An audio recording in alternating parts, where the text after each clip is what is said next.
Okay, this is a video response to Angela for Christ's response to my video, which she entitled Response to VRLobo88. Basically, I think it's my fault for being too specific when I said that God would not condemn non-Christian children. What I meant to say was God would not condemn any non-Christians because he places them in non-Christian families as children, knowing that they will develop into adults who believe the same things they believed as children. Now, Angela, you seem to think it's very easy for someone to make a change somewhere along their lives and go against everything they believe their entire life, where in reality, it's not as easy as you make it sound. If you grow up believing in religion A, it's very hard for you to switch to religion B anytime in your life because you're so used to what you learned as a child, and that's what gives you your foundation for the rest of your life. And when you come across B, first of all, you probably won't even see a need to examine it or explore it much more than a Christian would see the need to explore Satanism or something like that. And secondly, because you're happy with the religion you have and you are so used to that, that's what your parents followed, your grandparents followed, and that's what you're likely to follow.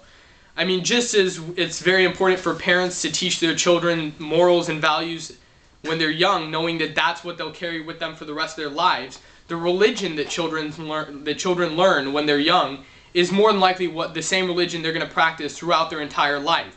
Now, God knows that, and he knows they're not likely to convert to Christianity if they even come across Christianity at any point in their life. So it would be, it wouldn't make sense for him to send someone to hell knowing very well when he puts them into a non-Christian family that eventually they will grow to be an adult who doesn't believe that Jesus is Christ, because along that person's whole life they will have believed in a different belief system. Hopefully that doesn't sound too confusing. Now also, I noticed that you like to quote the Bible a lot, and that you take the Bible literally. Now, I think it's a little dangerous to take the Bible word for word. For example, you gave examples of God saying that he would spare the lives of children. Now, the Bible's full of contradictions, both in the Old and New Testament, and even in the Gospels in the New Testament. And I found a contradiction actually in the Bible that says exactly the opposite of what you were saying. And I found a quote that says that God wouldn't spare the lives of children, which I don't believe is true, but I'm just saying that the Bible can't be taken word for word as a truth.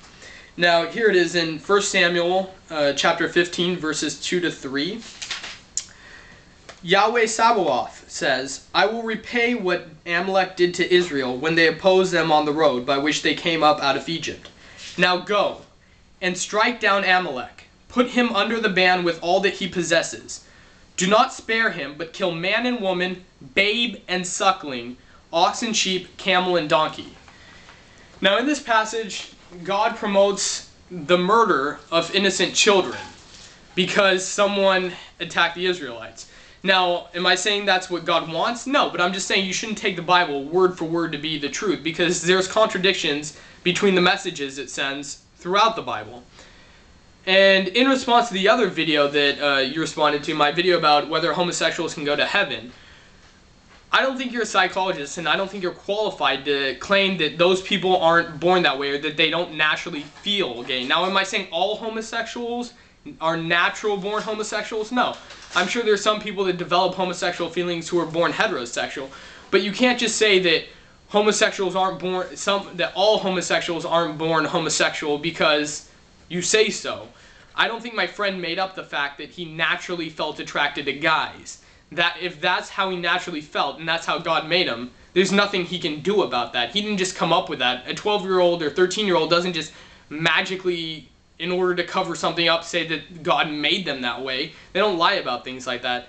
That's something he honestly felt. That's something that God honestly, that's how he was made by God, and that's how he honestly felt. So, in summary, basically what I'm saying is God wouldn't condemn a non-Christian because he knows that that non-Christian will carry the same faith tradition throughout their whole life. And also, it's possible for a homosexual to be born gay.